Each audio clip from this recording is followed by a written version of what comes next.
Bonjour à tous, à vous les poissons. Aujourd'hui, nous nous retrouvons pour une vidéo concernant votre mois de juillet 2024. Nous allons voir un petit peu quelles sont les tendances et qu'est-ce que vous réserve ce mois. J'ai déjà préalablement préparé, tiré les cartes de tarot pour définir une colonne émotionnelle, les activités, les inattendus concernant ce mois pour vous.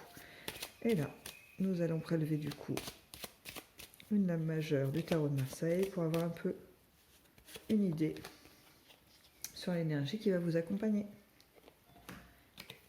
Nous avons la papesse. Papesse, excellente carte. Il semblerait que pour vous, les poissons, pour ce mois de juillet, il y a plusieurs tendances. On sent quand même l'idée d'examen, de choses qui ont pu être passées, dont vous attendez l'issue. À savoir, ça peut être pour vous-même ou bien pour des proches. Ça peut être une idée de bac, voyez, d'examen, et on attend de savoir si on l'a obtenu ou pas, ou si un proche l'a obtenu ou pas.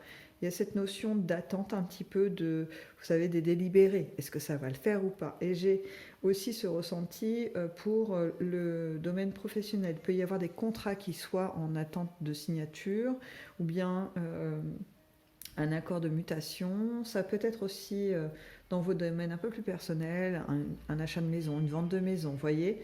Il y a quelque chose d'assez comme un petit point d'ancrage, un point de repère sur votre ligne temporelle. Voilà, une signature de quelque chose ou une réception d'une nouvelle officielle concernant donc un examen ou quelque chose de similaire, mais qui marque en fait un petit point de changement, un point temporel sur votre chronologie, entre guillemets, qui fait qu'après, il y a des changements qui vont s'amorcer. C'est juste un point de repère qui va amener certains changements. Il y a... alors, j'ai deux teintes. J'ai un côté assez festif, donc il va y avoir pour certains de très bonnes nouvelles. Et puis, il y en a où j'ai quand même une notion de désappointement. C'est-à-dire qu'on s'attend à quelque chose d'extraordinaire et puis au final, c'est un véritable changement, mais qui ne répond pas à toutes les espérances. C'est-à-dire que ça va être qu'une partie de ce qu'on attendait et il y a une petite déception. Voilà, il y a cette notion-là. Donc on va aller un petit peu creuser dedans, dans tout ça, pour voir où est-ce que ça peut se jouer. Tout ça, c'est des moments de réjouissance et puis peut-être de petits désappointements. Alors, au niveau affectif, on commence avec la tempérance, l'as de coupe et la reine d'épée. Alors je crois que je vais remonter un petit peu, hop, ça sera mieux pour tout le monde. Voilà. Encore un petit peu, hop, hop, hop. Parfait. Donc, au niveau affectif, alors, pour ceux qui sont en couple, on a une notion de fluidité au niveau de la communication entre vous. Il y a des échanges de mots doux. Enfin, voilà, c'est quand même une atmosphère très, très douce.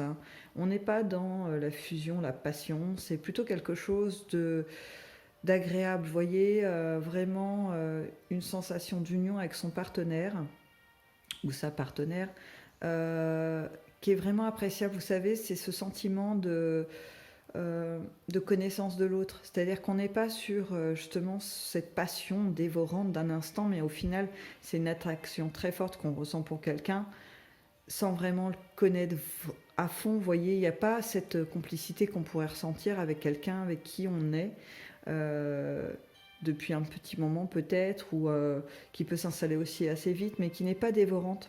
Voilà, la complicité, c'est pas quelque chose qui va vous embrouiller l'esprit pendant un instant, pendant une heure, parce que vous êtes dans la passion, etc. Non, c'est quelque chose de plus doux, plus construit, et je dirais même plus solide, qui va se partager dans les couples. On est sur aussi, du coup, une solidité. Vous voyez, c'est un pan de votre vie qui est bien construit et qui permet peut-être de se projeter dans autre chose. Mais j'ai vraiment cette notion, pour vous dire l'image que j'ai eue l'image un instant un peu cocooning sur le canapé, une petite couverture bien chaude, vous voyez. Alors que bon, c'est vrai qu'on est censé être l'été. Au moment où je tourne cette vidéo, on est le 22 juin. Euh, mais c'est vrai que bon, on garde quand même un petit peu une petite laine sur le dos hein, par moment parce que l'été n'est pas tout à fait prêt à nous rejoindre. Bref, je ferme cette parenthèse météorologique. Donc pour vous, voilà, beaucoup de douceur, beaucoup de moments agréables, hein, très très très agréables. Pour les célibataires, il semblerait qu'il y ait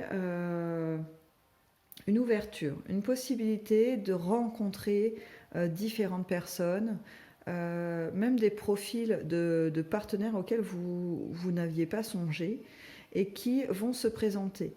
Ça va être un petit peu perturbant parce que c'est comme si, je vous disais un exemple, voilà, vous avez une attirance pour les femmes blondes et puis une brune arrive et bah, vous êtes un peu déstabilisé. Ça marche aussi de l'autre côté. Hein. Vous êtes habitué à être attiré par les hommes blonds et un brun se présente. C'est pas du tout ce que vous regardiez habituellement. Et là, bah si, il y a quelque chose qui est intéressant. En tous les cas, ça ne veut pas forcément dire qu'il y a une action qui est suivie dans tout ça, dans cette attirance qui peut se mettre en place, mais c'est plus au niveau de l'état d'esprit, se dire que finalement, peut-être que toutes les petites constructions, les caractéristiques de ce qu'on pouvait mettre comme qui pouvait orienter nos choix entre guillemets pour se mettre en couple, ben commencer à s'effriter un peu. Peut-être que ça, on va perdre un peu de rigidité entre guillemets pour choisir son partenaire. On acquiert de la souplesse, voilà, de la souplesse dans sa pensée, de la souplesse dans son accueil au niveau du cœur. Donc c'est plutôt prometteur, hein, c'est plutôt intéressant parce que quand on est dans ce mouvement d'accueil, euh, comme certains doivent le savoir, quand on est dans l'accueil, forcément, ça amène quelque chose. C'est quelque chose d'un peu magnétique. Hein. On vibre autre chose et du coup, c'est autre chose. C'est des choses qui peuvent arriver. Voilà. Donc, j'enchaîne avec le côté activité. On a l'arcane sans nom normalement. Donc là, la mort. La grande prêtresse. Et le 2 d'épée. Donc, là, au niveau de vos activités ou du professionnel, il y a une transformation. Il y a une transformation importante pendant ce mois de juillet. C'est pas encore dans le concret hein, pour beaucoup. Alors peut-être qu'il y en a qui vont actionner des choses parce que j'ai quand même en mémoire le début de jeu, cette énergie qui vous accompagne de conclusion de contrat. Mais comme je l'avais dit un petit peu, c'est plutôt en attente de la finalisation des choses. Hein. Et là, je retrouve cet état d'esprit, c'est-à-dire que on clôture quelque chose et on ne sait pas trop où on va. On a une idée hein, quand même de l'étape d'après, mais on n'a pas encore tous les éléments concrets qui vont nous dire, bah voilà, ça, je sais que ça va se passer comme ça, il y a l'étape 1, l'étape 2, l'étape 3, l'environnement sera construit comme ci, comme ça. Là, pas du tout. Là, on est sur, je sais que je passe à autre chose, mais j'ai une vague idée en fait de la suite et peut-être qu'il va y avoir des surprises, des choses un petit peu inattendues. Et pour certains, donc, ça va ramener cet esprit un peu perplexe hein, de se dire, bah mince, j'avais prévu que ça se passe comme ça. Au final, c'est pas tout à fait ça. Il manque un petit peu un élément. Je vous donne un exemple. On a une promotion, elle est actée par la hiérarchie, il n'y a pas de souci. Et puis, vous commencez à un petit peu avoir un peu plus d'informations sur les différentes fonctions qu'on vous octroie. Hein. Et là, bah, un petit peu surprise, on vous rajoute quelque chose qui n'était pas prévu au programme, de vous occuper de telle partie du travail. Je ne sais pas, moi, ça peut être divers et varié, hein, donc c'est compliqué là de vous donner un exemple tout de suite, mais enfin, c'est une tâche qui n'était pas prévue. Et du coup, on vous la rajoute parce que bah, peut-être que c'est une nécessité au niveau de l'entreprise, peut-être que c'est aussi une forme de test, hein, c'est-à-dire qu'on vous charge un peu plus avec des fonctions un peu plus importantes. pour voir si voilà, vous pouvez aller jusqu'au bout de la démarche, quoi, justement de cette promotion. Si c'est un nouvel emploi, ben, peut-être qu'on ne vous a pas tout dit, peut-être que il y a des déplacements qui n'étaient pas prévus, c'est-à-dire qu'on vous a vendu un petit peu quelque chose comme étant un lieu de travail fixe, et puis on vous dit au final que bah, non, une fois par mois, vous devez aller, je ne sais pas, un peu en province ou sur un autre lieu, à plus de ouais, 100 km de chez vous, 50 km de chez vous, ou alors c'est des déplacements mais qui sont plus réguliers, plus proches. Enfin voilà, il y a un petit quelque chose, un petit coup de canif dans le contrat, quelque chose qui n'était pas tout à fait dit, qui était, vous savez, les petites écritures en bas là, qu'on a sur les contrats des fois. Bon, ça se fait plus trop, mais vous voyez un peu l'idée, c'est il y a quelque chose qui vient un petit peu atténuer la joie dans tout ça. Euh, Ça peut aussi s'appliquer à des activités, hein. C'est-à-dire qu'on prépare, je ne sais pas moi, on fait partie d'un club de sport et puis au final, au mois de juillet, il y avait des choses qui étaient prévues. Enfin, avant juillet, on préparait quelque chose, on dit avec les camarades de ce club, on se retrouve, on va faire ci, on va faire ça. Et puis au final, quand c'est la mise en place de cette petite annexe de poursuite du club, parce qu'il va bientôt clôturer pour l'été, ben, il n'y a que la moitié des gens, ou alors on vous demande d'en faire plus, de ce que c'est à vous de préparer telle partie de l'activité, alors que bon, c'était pas trop votre truc à la base. Voilà. Il y a un petit plus qui vous aide pas à vous sentir totalement à l'aise, et puis vous vous y étiez pas forcément préparé. Euh, il y a voilà, c'est un petit peu le thème qui ressort le plus, hein. Ce qui n'enlève pas ce que j'ai dit au début, hein, de réjouissance liée à quand même des signatures, parce que même s'il y a cette petite teinte qui vient un petit peu contrarier, toujours est-il qu'il y a un mouvement, une élévation, il y a quelque chose qui se passe pour aller vers du mieux. Mais c'est vrai que quand on a des attentes et qu'on commence à se faire des scénarios sur ça va se passer comme ça, il va y avoir ci, il va y avoir ça, euh, la vie aime bien nous titiller un petit peu et nous ramener vers une forme de, pas de travail, mais en tout cas de mise en lumière des choses qui nous restent à dépasser. Donc, elle aime bien nous mettre un petit côté piquant dans les histoires, hein. Faut pas se le... Voilà, on est un peu dans ça, hein. Euh, Ça me fait penser que ça peut être aussi quelquefois, alors là c'est pas trop l'énergie qui s'en dégageait de cette ligne, mais ça peut être aussi des fois, vous savez, vous signez quelque chose et puis on vous, par exemple une vente de maison et puis un achat, et en fait c'est encore mieux que ce que vous imaginiez, il y a vraiment beaucoup de choses à explorer, beaucoup de choses assez sympathiques, et des fois l'enchaînement de choses vraiment bien et qui vont vite peuvent être tout aussi effrayants pour certains, hein. Ça peut aussi calmer les ardeurs, hein. Se dire oh là, calmez-vous, ça va trop vite, j'ai un changement de maison, de domicile, pour un endroit que j'aime bien mais que je connais pas vraiment, je rencontre quelqu'un, changement de travail, changement de tout. Ouh, ça peut décoiffer. Donc bon, là c'est pas trop l'énergie qui s'en dégageait, mais ça peut peut-être parler à certains ou certaines. Nous passons aux inattendus. Nous avons le 8 de bâton. Donc là, il y a une notion de rapidité, hein, de projet qui s'amorce. Suivi de la reine de denier. Et accompagné du valet d'épée. Voilà. Alors, dans vos inattendus. Alors, il peut y avoir des projets, hein. Je reprends un petit peu mon idée on a une promotion dans quelque chose, ça peut être dans les études, ça peut être une formation. Enfin, vous voyez, il y a quelque chose qui nous oblige, entre guillemets, en tout cas qui nous amène à évoluer, à avancer. Et ça va nécessiter même ça peut s'appliquer à un déménagement, de reprendre des nouvelles connaissances, d'acquérir des nouvelles capacités.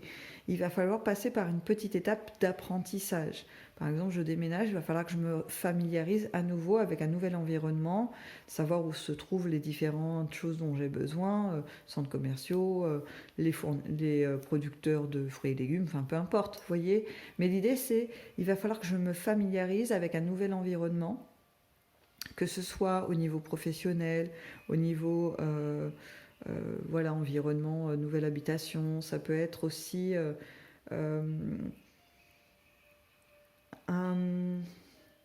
des projets, voyez, des projets, parce que c'est quand même mon 8 là-haut qui me dit, mon 8 de bâton qui me dit que peut-être il y a des idées quand même qui sont fortes et qui vous portent plus pour que ça se mette en place sur l'automne.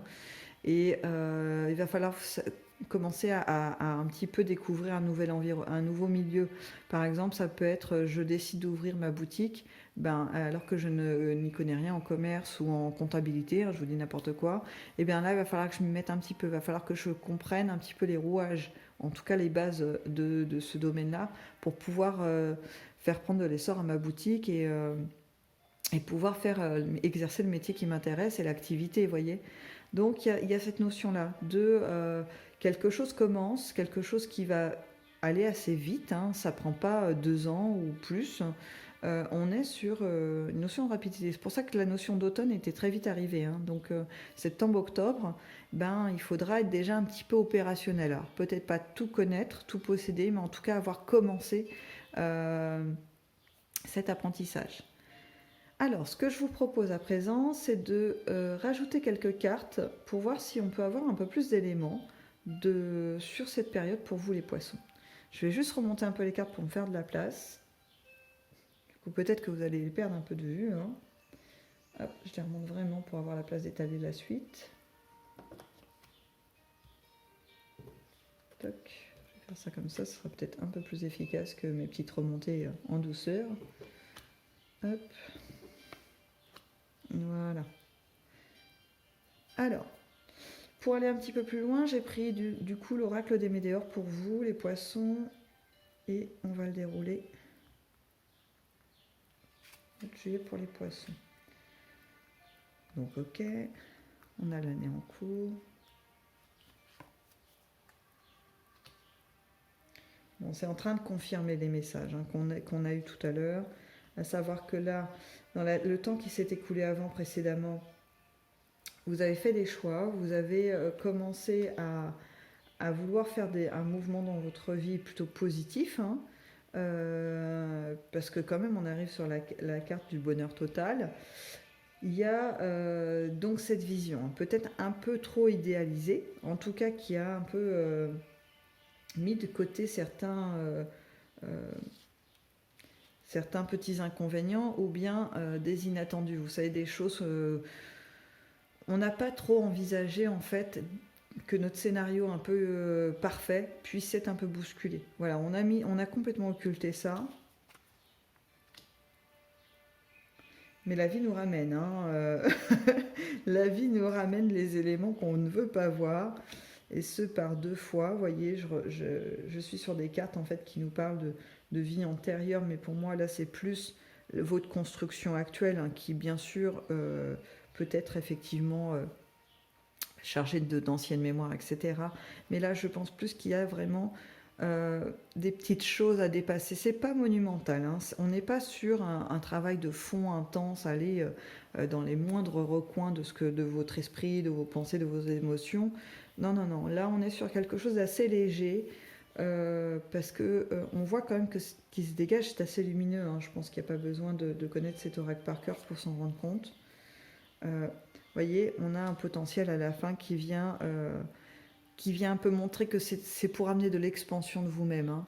On n'est pas sur quelque chose, je me répète, hein, qui va générer de la souffrance, qui va générer des angoisses ou quoi, mais c'est des petites contrariétés qui vont vous amener à bouger certaines petites choses, mais en douceur. Vous voyez, si je devais prendre une image, on n'est pas sur de la chirurgie à base de bistouri, on est plutôt sur de l'acupuncture, vous voyez, on est sur des points précis, en détail, et qui ne sont pas douloureux réellement. Voilà, c'est juste l'image que ça va dégager. C'est vrai que l'idée de se faire par exemple piquer par des aiguilles ne séduit pas tout le monde. Mais en fait c'est juste une image. La réalité démontre qu'en fait il n'y a pas vraiment de souffrance et ça peut effectivement amener à un mieux-être. Donc c'est un peu ce qui se dégage pour vous les poissons pour le mois de juillet. Ça va être un mois où je dirais que le mot qui règne c'est la douceur. Tant au niveau émotionnel, amical, vos activités, c'est pareil, même s'il y a ces petites contrariétés, il n'y a pas de mouvement brusque, hein. On peut profiter et se laisser un peu porter par les flots. Euh, voilà. Bon, sur ces mots, je vous laisse et je vous dis à dans une prochaine vidéo.